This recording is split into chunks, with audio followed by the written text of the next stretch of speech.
இந்த பெண்ணுடைய முகத்தை பாருங்கள், பாவனையை பாருங்கள். அந்த பெண்ணை நீங்க ஆழமாக உத்து பார்த்தால் கூட அந்த பெண் எதற்காக இதெல்லாம் செய்தார் என்கிற அந்த கேள்வி.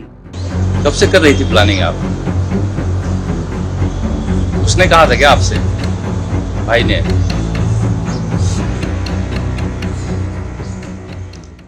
வணக்கம். தி ரூஸ்டர்ஸ் கிரைம் டைம் சீரீஸில் மீண்டும் ஒரு முறை நான் உங்களை வரவேற்கிறேன். இன்னைக்கு நான் உங்களுக்காக கொண்டு வந்த அந்த கதையை நீங்க கேட்டீர்கள்னா அப்படியே குள்ளரித்து விடுவீர்கள். ஒரு சில கதைகளை கேட்கும் போது பயமும் வரும். ஒரு சில கதைகளை கேட்டதுக்கு பின்பு வாழ்க்கையின் மீது இருக்கக்கூடிய அந்த நம்பிக்கையும் நீங்க இழப்பீர்கள். அதே போன்ற ஒரு கதையை தான் இன்னைக்கு உங்களுக்காக நாங்க கொண்டு வந்திருக்கிறோம். கணவர், மனைவி, அப்பா, அம்மா, குழந்தைகள், இது போன்ற பல்வேறு ரிலேஷன்ஷிப்ஸ்களை வைத்துதான் நாம் வாழ்க்கையை நடத்தி வருகிறோம். அதாவது நம்பிக்கை. ஆனால் இன்னைக்கு இந்த கதையை முடித்ததற்கு பின்பு நீங்க சொல்லுங்க, எந்த ரிலேஷன்ஷிப்பை நாம் நம்ப முடியும்? எந்த ரிலேஷன்ஷிப்ல கிரைம் நடக்கவில்லை என்கிற விஷயம். கிரைம் உலகத்தில் பல்வேறு கதைகளை நீங்க கேட்டிருப்பீர்கள். இன்னைக்கு நான் கொண்டு வந்தது கதை மிகவும் கொடூரமாக இருக்கிறது. அதற்கு முன்பு ஒரு படத்தை காட்டுகிறேன் பாருங்கள். இந்த பெண் அப்படியே பார்க்க அப்பாவி மாதிரி இருக்கக்கூடிய இந்த பெண் ஒரு 20-24 வயது இருக்கும். பக்கத்துல நிற்கக்கூடிய இந்த உமன் கான்ஸ்டபிள் அப்போ போலீஸ் ஸ்டேஷனுக்கு வெளியில போலீஸ் ஸ்டேஷன் வாசல்ல நிற்கக்கூடிய இந்த பெண். இந்த பெண்ணுடைய வயது 24, பேர் ஆயுஷி. LLB பட்டப்படிப்பு படிக்கக்கூடிய ஒரு மாணவி. கோடீஸ்வர குடும்பத்திலிருந்து வரக்கூடிய இந்த பெண்மணி அப்பா ராஜஸ்தான் ஹைகோர்ட்ல சீனியர் கிளர்க்காக வேலை பார்த்திருக்கிறார். போன வருடம் அவருடைய மரணத்திற்கு பின்பு இந்த பெண்ணுடைய தாயாருக்கு அந்த வேலை கிடைத்தது. இப்போ அவருடைய தாயாரும் அதே வேலையில், அதாவது ராஜஸ்தான் ஹைகோர்ட்ல வேலை பார்க்கக்கூடிய பெண். ஆனால் ஆயுஷி தன்னுடைய தகப்பனாருடைய வேலையை பெறுவதற்காக தன்னுடைய தாயாருக்கே சுப்பாரி கொடுத்து, அடியாட்களை வைத்து 7 லட்சம் ரூபாய் கொடுத்து தாயாரை கொலை செய்திருக்கிறார். நம்ப முடிகிறதா? பெத்த தாயை கொன்று, அதுவும் ஒரு அரசு உத்தியோகத்திற்காக நடந்த அனைத்து விஷயத்தையும் நீங்க பார்க்க போறீர்கள். ஆனால் அதற்கு முன்பு எங்களுடைய பியூரோ சீஃப் சரத்குமார், ராஜஸ்தானின் பியூரோ சீஃப், ஆஜ்தக்ல வேலை பார்க்கிறார். அவர் இந்த பெண்ணை சந்தித்து ஒரு சில கேள்விகளை கேட்டார். ஹிந்தியில இருக்கு, அதற்கான தமிழ் மொழி மாற்றத்தை செய்து நாங்கள் உங்களுக்காக எடுத்துக்காட்டியிருக்கிறோம். அவர் கேள்வி கேட்க கேட்க ஒரு வார்த்தை கூட அந்த பெண்மணி பதில் கொடுக்கவில்லை. அப்படியே புத்துக்கல்லு மாதிரி நிக்கிறது. எப்படிமா மனசு வந்து இந்த மாதிரி வேலையை பார்த்த, எப்படி நீங்க கொலை செய்த என்கிற அந்த கேள்வி கேட்கும் போது எதற்குமே பதில் கொடுக்காமல், அதாவது ஒரு துளி கூட நான் செய்தது தவறு என்கிற அந்த உணர்வே இல்லாமல் அந்த பெண் நிக்கிறதை நீங்க பாருங்க. कितना पढ़ाई किए हो? Last year BA। बड़ा माँ तो बचपन से पालती पोसती, ऐसा क्यों किया?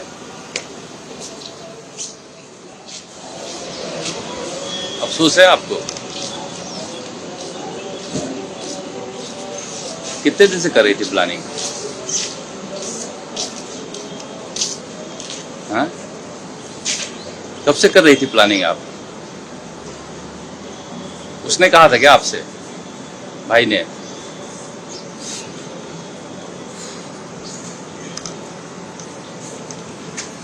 आपको डर नहीं लगा कि पकड़ा जाऊंगा? आयुषी, आपसे बात कर रहा हूं मैं। अकेले क्यों रहती थी आप?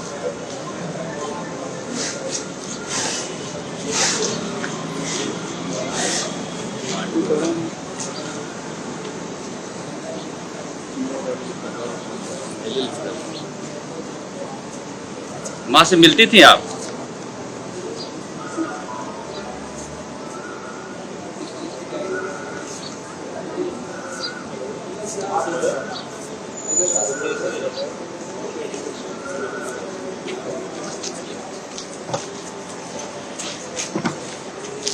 वहाँ रहने खर्चा वर्चा कौन देता था? माई देती थी ना?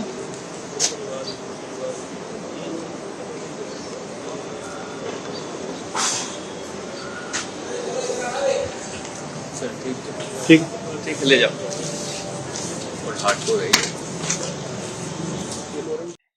இந்த பெண்ணுடைய முகத்தை பாருங்கள், பாவனையை பாருங்கள். அந்த பெண்ணை நீங்க ஆழமாக உத்து பார்த்தால் கூட, அந்த பெண் எதற்காக இதெல்லாம் செய்தார் என்கிற அந்த கேள்வி, அதை தாண்டி ஈவிரக்கமே இல்லாமல் எப்படி இன்னைக்கு காலகட்டத்தில் குழந்தைகள் வளர்ந்து வருகிறார்கள் என்கிற அந்த கேள்வி உங்களுடைய மனதில்.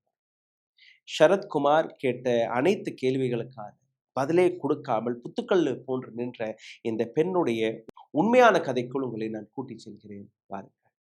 இந்த வீடியோவில் உங்களை இன்னும் ஆழமாக கொடுப்பதற்கு முன்பு ஒரு சிறிய கோரிக்கை. எங்களுடைய சேனலை தொடர்ந்து முடக்கக்கூடிய வேலை பார்த்து வருகிறார்கள். இது மீட்டெடுப்பதற்காக உங்களுக்கு உதவி தேவைப்படுகிறது. நீங்க செய்ய வேண்டிய ஒரு சில சாதாரணமான விஷயங்கள்: லைக், ஷேர், சப்ஸ்கிரைப் பட்டனை தட்ட மறக்காதீர்கள். உங்கள் கேள்விகளை, கருத்துக்களை கீழே கமெண்ட் பாக்ஸில் பதிவிடுங்கள். இதை தாண்டி பொருளாதார ரீதியாகவும் எங்களை முடக்கக்கூடிய வேலை பார்த்து வருகிறார்கள். அதிலிருந்து மீட்டெடுப்பதற்காக அருகில் இருக்கக்கூடிய QR கோடை பயன்படுத்தி உங்களால் முடிந்தது நீங்க தெரிவிக்கலாம்.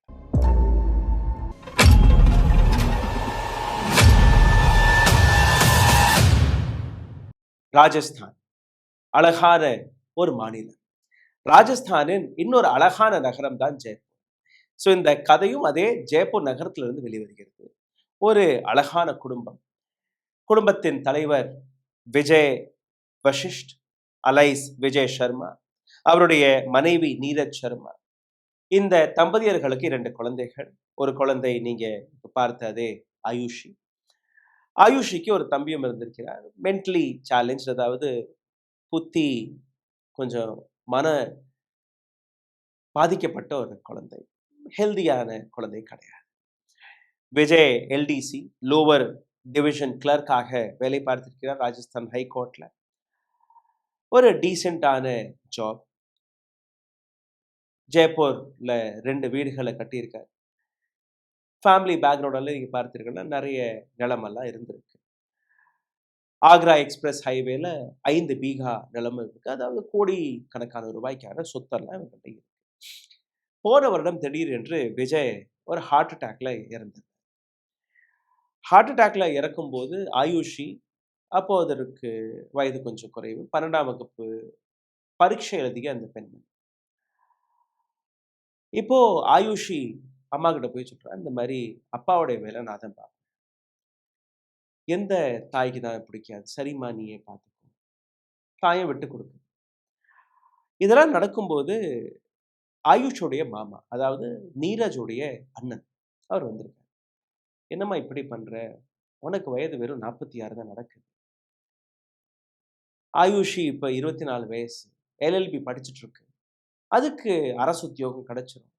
அப்படி இந்த வேலை அதுக்கு நீ விட்டு கொடுத்தேன்னா கூட நாளைக்கு இன்னொரு வீட்டுக்கு கட்டிட்டு போகும், கல்யாணம் ஆயிடும். உனக்கும் வயசு இருக்கு, மகன் இருக்கிறான், மனநிலை நோயாளியா இருக்கிறான், அவனை யாரு பாப்பா? ஸோ இந்த வேலையை நீ எடுக்கிறது தான் சரி. ஆயுஷி நல்ல திறமையான பொண்ணு, அதுக்கு எப்படியாவது வேலை கிடைச்சிடும், கவலை. ஆனா உன்னுடைய வாழ்க்கைக்கும் உன்னுடைய மகனுடைய வாழ்க்கைக்கும் இந்த வேலை உனக்கு தான் வரணும். ஸோ ஆயுஷோடைய தாய்மாமன் கூறிய இந்த விஷயத்தை வச்சு நீரஜ் அந்த பெண்ணும், நீ சொல்றது சரிதான்னா நானே இந்த வேலையை எடுத்துக்கிறேன். அதே மாதிரி அண்ணன் சொல்றத கேட்டுட்டு நீரஜ் தன்னுடைய கணவருடைய வேலையை, அந்த அரசு வேலையை எடுத்துக்கிறாரு. இந்த நீரஜ்க்கும் அந்த ராஜஸ்தான் ஹைகோர்ட்ல வேலை கிடைச்சிருக்கு. அன்னையிலிருந்து ஆயுஷி மனதுல இன்னொரு விஷயம், எனக்கு வர வேண்டிய வேலை, என்னுடைய அதிகாரத்தை, என்னுடைய உரிமையை என்னுடைய அம்மாவே பறிச்சிருச்சு. சாதாரணமா இந்த அரசு உத்தியோகம் எல்லாம் கிடைக்காது, எவ்வளவு கஷ்டமான விஷயம். ஆயுஷிக்கு அந்த ஷார்ட் கட், போய் பரீட்சை எழுதி லைன்ல நின்று காம்படிட்டிவ் எக்ஸாம் எல்லாம் எழுதி அந்த வேலை தேவை. என்னுடைய அப்பாவுடைய வேலை எனக்கு வரணுமா இல்லையா? அப்போ அந்த பிரச்சனை கொஞ்சம் கொஞ்சமா வளர வளர இந்த வருடம் ஜனவரி மாதம் ஆயுஷி தன்னுடைய வீட்டுல போச்சு. அவங்க அப்பா கட்டி வச்சிருந்த 2 வீடுகள், அதுல பழைய வீட்டுல போய் ஆயுஷி வசிக்க ஆரம்பிச்சிருது. புது வீட்டுல அவங்க அம்மாவும் தம்பியும் இருக்கிறாங்க. அவங்க அம்மா புரிய வச்சு பார்த்துருக்கு, அம்மா இந்த மாதிரி நான் வேலையில சேர்ந்துட்டேன், நீ நல்ல திறமையா இருக்க, நீ படிச்சு நீயும் ஒரு வேலைக்கு போயிடுவ, நம்ம எல்லாருமே நல்லா இருக்கலாம், வசதியா இருக்கலாம். சரி, கொஞ்ச நாள்ல மகன் திரும்பி வந்துருவான்னு கூட நினைச்சிருக்கு. எதுவுமே நடக்கல. இப்போ ஆயுஷி எந்த வீட்டுல போய் தங்கி வசிச்சு வருதோ அந்த வீட்டுக்கு பக்கத்திலே இன்னொரு வீடு. அது ஆயுஷுடைய பெரியப்பாவுடைய வீடு. ஸோ ஆயுஷி கதவு மூடிட்டே வீட்டுக்குள்ளேயே இருக்குமா, வெளியிலயே வராது. பெரியப்பா மகனுக்கும் ஆயுஷிக்கும் ஒரு நல்ல நட்பு, அண்ணன் தங்கச்சி முறையில. இப்போ ஆயுஷி ஒரு நாள் பெரியப்பா மகன் பெயர் பல்ராம். அவனை கூப்பிட்டு வச்சு, இந்த மாதிரி எனக்கு ஒரு ஆலோசனை இருக்கு, நீ எனக்கு உதவணும். என்ன? இந்த மாதிரி எங்க அம்மாவை நான் கொல்லணும். ஏன் இப்படி பேசுற? உங்க அம்மா தானே. அவன் கோவிச்சு பேசியிருக்கான். இல்லைனா என்னுடைய உரிமை அந்த வேலையில இருந்துச்சு, அந்த வேலையை எங்க அம்மா பறிச்சிருச்சு. ஸோ அந்த வேலை எனக்கு வேணும். அதனால நான் எங்க அம்மாவை போட்டு தள்ளலாம்னு பார்க்குறேன். ஏன்னா எங்க அப்பாவுடைய வேலை எங்க அம்மாவுக்கு கிடைக்கும் போது, எங்க அம்மாவுடைய வேலை எனக்கு கிடைச்சிடும். அதை தாண்டி 2 வீடு ஜெயப்பூர்லயே வச்சிருக்கோம். ஆக்ரா எக்ஸ்பிரஸ் ஹைவேல 5 பீகா கோடிக்கணக்கான ரூபாய்க்கான சொத்து இருக்கு. ஊர்ல சொத்து இருக்கு. இது எல்லா சொத்துமே எனக்கு வந்துரும். அப்போ பல்ராம் ஒரு கேள்வி கேட்டிருக்கா. சரி, உனக்கு வேலை கிடைச்சிரும், சொத்து கிடைச்சிரும். எனக்கு என்ன கிடைக்கும்? நான் ஏன் இந்த வேலையை பார்க்கணும்? சரிண்ணா, அப்படி நீ எங்க அம்மாவை கொன்னுட்டேன்னா, ஆக்ரா எக்ஸ்பிரஸ் ஹைவேல இருக்கக்கூடிய இந்த 5 பீகா நிலத்தை உன் பேர்ல எழுதி வச்சிரு. மீதம் இருக்கிறது எனக்கு. பல்ராம், சரி நான் யோசிச்சு சொல்றேன் அப்படின்னு போயிட்டான். பல்ராம் தன்னுடைய அப்பா கிட்ட போய், ஆயுஷோடைய பெரியப்பா கிட்ட போய் இந்த விஷயம், இந்த மாதிரி தங்கச்சி இப்படி சொல்லுது, என்னப்பா பண்ண? பெரியப்பாவுடைய பேர் மோகன்லால். மோகன்லாலுக்கும் ஒன்றும் புரியல. அடுத்த நாள் காலையில ஆயுஷ்ட்டு வர்றாங்க. என்ன நீ இப்படி பேசினியாமலோ? ஆமா பெரியப்பா. அப்போ உண்மையிலே நீ நிலத்தை எழுதி வச்சிருவியா? சத்தியமா நிலத்தை எழுதி வச்சிருவேன். எங்க அம்மாவை மட்டும் நீங்க போட்டு தள்ளுங்க, நான் நிலத்தை எழுதி வச்சேன். இப்ப ஆயுஷோட பெரியப்பா, பெரியப்பா மகன் 3 பேர். ஒரு டீம். இப்போ மோகன்லால், பல்ராம் 2 பேருமே ஊருக்கு போய் 4 பேரை தயார் பண்றாங்க. ஒரு தார் கார், பழைய கார், தார் காரை வாங்கி, இந்த காரை வச்சு நம்ம அடிச்சு தூக்குறோம். ஏன்னா ஆக்சிடென்டால தெரியணும், மர்டரா தெரியக்கூடாது. மர்டரா தெரிஞ்சிருச்சுனாலே வேலை கிடைக்காது, சிலைக்கு போயிடலாம், நம்ம மேல வழக்குகள் வந்துடும். ஸோ நேச்சுரல் டெத்தா தெரியணும், ஒரு ஆக்சிடென்ட் டெத்தா தெரியணும். இது எல்லாமே பிளான் போட்டு 1 வருஷமா அந்த பிளான் நடந்தது. இப்ப அந்த 4 நபர்களை ஒரு டீமா இணைச்சு, ஒரு நாள் நீரஜ் தன்னுடைய வீட்டுக்கு திரும்பி வரும்போது, இந்த தார் கார் வேகமா வந்து இடிச்சு தள்ள பார்த்துருக்கு. அப்படியே உரசிக்கிட்டு போயிருக்கு. ஏதோ ஆண்டவன் புண்ணியமாக அன்னைக்கு நீரஜ் தப்பித்துட்டார். ஆனா நீரஜ் மனதுல ஒரு விஷயம் பதிஞ்சிருச்சு. இந்த மாதிரி சாதாரணமா நம்ம வீட்டுக்கு பக்கத்துல யாருமே இப்படி வண்டி ஓட்ட மாட்டாங்க. 2வது அந்த வண்டி வந்த வேகம், வண்டி வந்த விதம், என்னை யாரும் கொல்ல பார்க்குறாங்க. நீரஜ் வேலைக்கெல்லாம் போறத நிறுத்திடுச்சு. உடனடியா சிசிடிவி கேமராலாம் 5 கேமரா வீட்டை சுத்தி, வீட்டுக்குள்ளேயே அடைஞ்சு கிடக்குது. வெளிய இருந்து வரக்கூடிய பொருட்கள் எல்லாம் ஆன்லைன் தான் ஆர்டர் பண்ணது. எங்கேயுமே வெளியில போறது இல்ல. இப்போ ஆயுஷி, பெரியப்பா, ஆயுஷோடைய அண்ணன், பெரியப்பா மகன் 3 பேருக்குமே அடுத்து என்ன பண்றது புரியல. வெளியிலே வர மாட்டேங்குது. கொன்னா தானே சொத்து கிடைக்கும், கொன்னா தானே வேலை கிடைக்கும். இப்போ ஒரு சில மாதங்கள் போயிருக்கு. இப்போ அந்த தார் கார் வேண்டாம், நம்ம வேற ஒரு கார் வாங்குவோம். இப்போ இன்னொரு கார் அரேஞ்ச் பண்றாங்க. இந்த முறை ஸ்கார்பியோ. ஸ்கார்பியோ கார் மட்டும் இல்ல, இந்த முறை அடுத்த பிளான் என்ன? ஒரு பைக்ல 2 பேர் இல்ல ஒரு ஆள் எப்பவுமே 24/7 நீரஜோடைய வீட்டுக்கு வெளியில, ஆயுஷோடைய அம்மா வீட்டுக்கு வெளியில நிக்கணும். அந்த இடத்துல இருந்து ஒரு 100 மீட்டர் தொலைவுல இந்த ஸ்கார்பியோ எப்பவுமே நிக்கும். ஸோ 24 ஹவர்ஸ் நீங்க பார்த்தீங்கன்னா, ஒரு ரேக்கி நடந்துட்டே இருக்கு. எத்தனை மணிக்கு வரும், எத்தனை மணிக்கு போகும், அதான் வெளியிலே வர்றது இல்லையே. ஒரு சின்ன சான்ஸ் கிடைச்சால் கூட அடிச்சிடணும். இதுதான் அவங்களுடைய பிளான். இப்போ ஆயுஷோடைய தம்பி, நீரஜோடைய மகன், மனநோயாளி, மருத்துவமனைக்கு போயே ஆகணும், பிசியோதெரப்பி எடுத்தே ஆகணும், ஒரு கட்டாயம். ஒரு நாள் அதே மாதிரி நீரஜ் கட்டாயத்துல தன்னோட மகனை கூட்டிட்டு பக்கத்திலேயே ஒரு மருத்துவமனை, அங்க போறதுக்கு கிளம்பும்போது நடந்தே போயிட்டு வரலாம், சரி போயிட்டு வந்துடலாம்னு போயிருக்கு. இங்க நீரஜ் வெளியில கிளம்ப, வெளியில நின்ன அந்த கையாள் ஆயுஷுக்கே ஃபோன் பண்ற, அந்த மாதிரி உங்க அம்மா கிளம்பிடுச்சு, அம்மா கிளம்புன உடனே இவங்க எல்லாரும் ரெடி ஆயிட்டாங்க. அடிச்சு தூக்கணும். இன்னைக்கு தான் கடைசி சான்ஸ் இதுக்கப்புறம். ஏன்னா, அந்த பொறுமை இல்ல. எவ்வளோ சீக்கிரம் கொல்றோமோ, அவ்வளோ சீக்கிரம் அந்த பணம் நமக்கு வரும். உன் தம்பியும் பக்கத்திலே இருக்கான். இப்ப ஆயுஷ்க்கு என்ன? அம்மாவ கொல்றோம் ஓகே. தம்பிய கொல்லக்கூடாதே! அவன் மனநோயாளி. ஒரு இரக்க பாவம். இப்போ ஆயுஷ் தன்னோட அம்மாவுக்கு ஃபோன் பண்ணுது. இத்தன நாள் கழிச்சு. அம்மா, என்னம்மா இன்னைக்கு ஃபோன் பண்ற?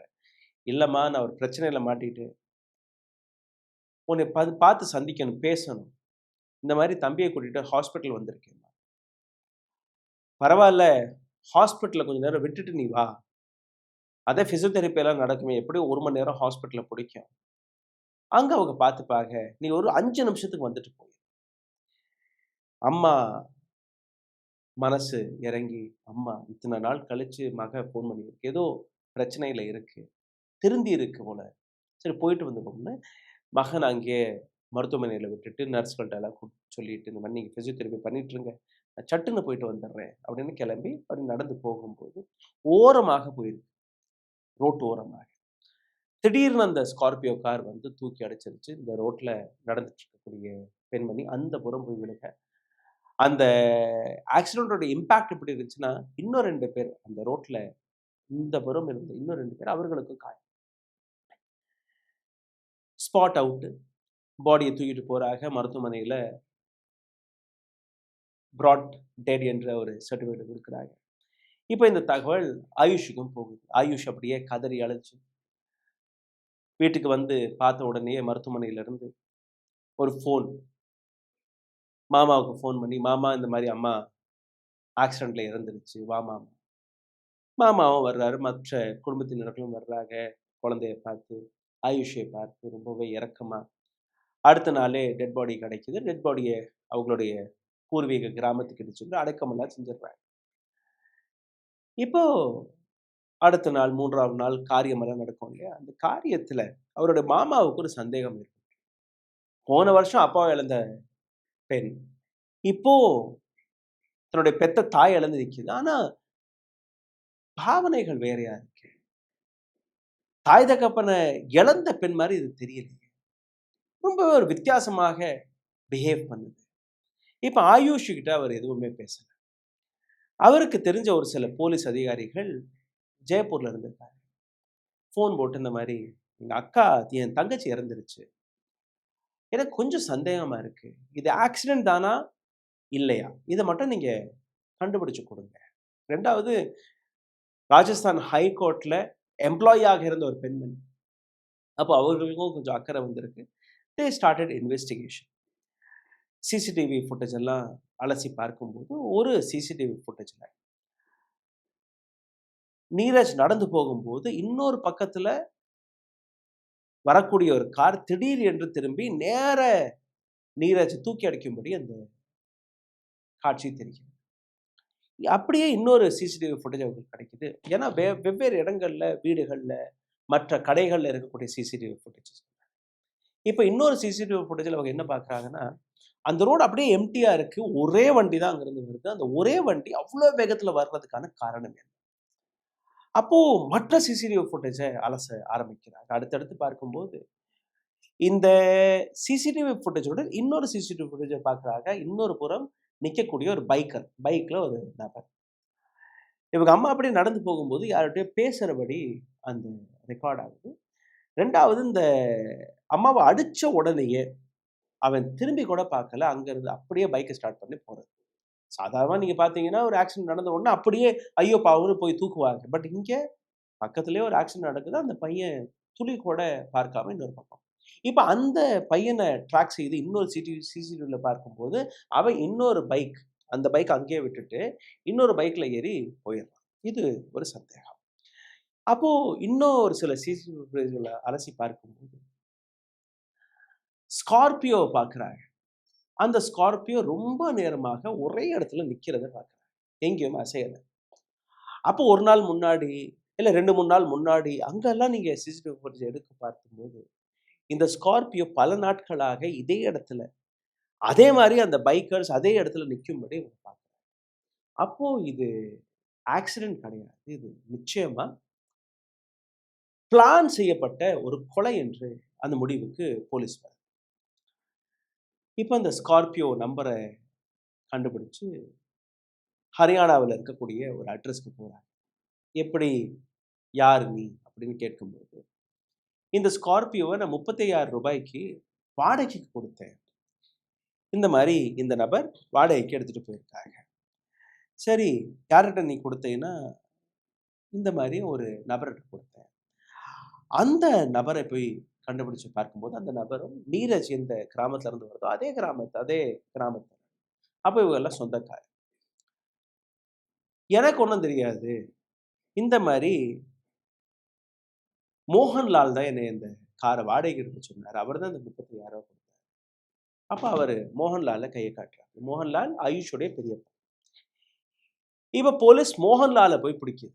மோகன்லால் இப்படியே போலீஸை பார்த்த உடனே கொஞ்சம் திமிரா பேச பார்த்திருக்காரு. 2 அறை விட்ட உடனே எல்லாத்தையும் காட்டிட்டார். மோகன்லாலை பிடிச்சு மோகன்லாலுடைய மகன் பல்ராமை பிடிச்சு பல்ராம் அந்த அடியாட்கள் 4 பேர் இவர்களை பிடிச்சி எல்லாரையும் போலீஸ் ஸ்டேஷன்ல உட்கார வச்சிருச்சு. இப்ப ஆயுஷை பிடிக்கும். அங்க அம்மாவுடைய மரணம், அதுக்கப்புறம் 2வது 3வது 8ஆம் நாள் எல்லாம் கொண்டாடுறதுக்கு எல்லா ப்ரிப்பரேஷன் நடக்குது. போலீஸ் ஜெய்ப்பூர்ல இருந்து கிளம்பி ஆயுஷோடைய பூர்வீக கிராமத்துக்கு போயிடுச்சு. ஆயுஷி இந்த மாதிரி விசாரணை இருக்கு வாமா. ஆயுஷி சட்டப்படிப்பு LLB படிக்கக்கூடிய ஒரு மாணவி அப்படியே கத்தி கூச்சல் போடுறது, எப்படி இப்படியெல்லாம் நீங்க விசாரணைக்கெல்லாம் கூப்பிட முடியாதுன்னு. நான்லாம் வர தேவையில்லை. எங்க அம்மாவுடைய லாஸ்ட் ரைட் நடந்திருக்கு. இப்பதான் என்னுடைய அம்மாவை நான் இழந்து நிற்கிறேன். இப்போ வந்து நீங்க விசாரணைக்கு வர்றீங்களா?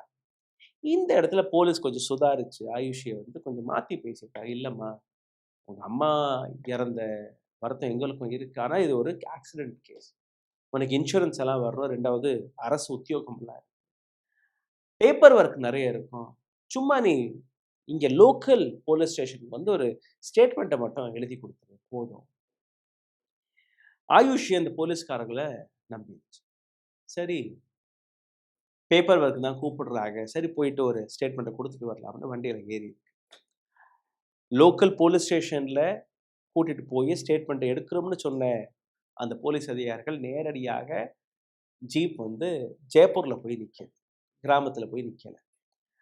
ஆயுஷோட அப்படியே, எப்படி நீ என்னை ஜெய்ப்பூர் கூட்டிட்டு வரலாம்? நீ என்னை கிட்னாப் பண்ணிட்டியா? ஆச்சுடா போச்சுடா.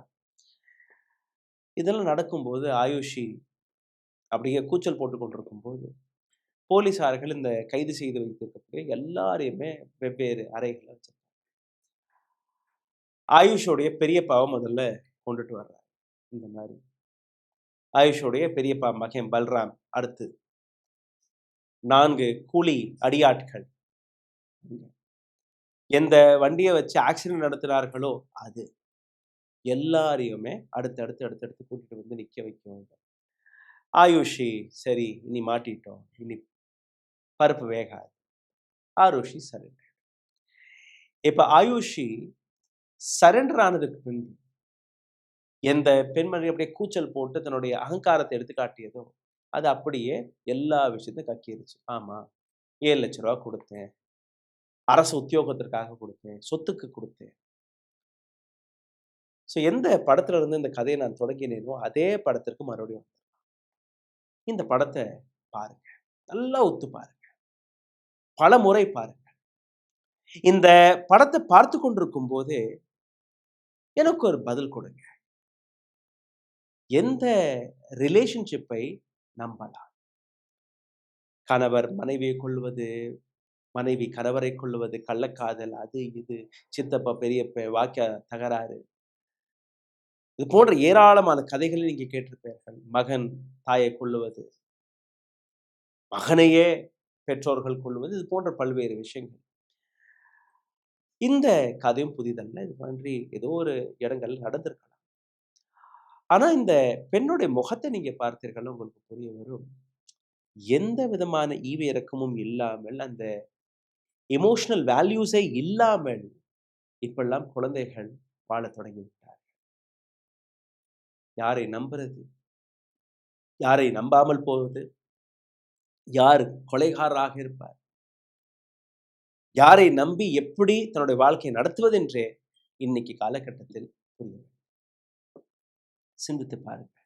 நன்றி, வணக்கம். ஊடகம் கார்ப்பரேட் அரசியல்வாதிகளின் கைப்பாவையாக அடிமைகளாக இருந்தது போதும். இனி சாட்டை எடுத்து சுழற்றும் நேரம் வந்துவிட்டது. ஊடகம் பொதுமக்களாகிய உங்களுக்காக உங்களாலேயே இயக்கப்பட வேண்டும். ஊடக சுதந்திரத்திற்காக உங்களின் பங்களிப்பை இன்றே அளித்திடுங்கள். ஓ, அப்ப அந்த மிஸ்டர் அண்ட் மிஸ்ஸஸ் பெர்ஃபெக்ட் உண்மையிலேயே வர்த்து. நரம்பு தளர்ச்சியிலிருந்து விடுபட்டு உடம்பு ஒரு புது வீரியம் பெற மா நேச்சுரல்ஸோட மிஸ்டர் பர்ஃபெக்ட யூஸ் பண்ணுங்க.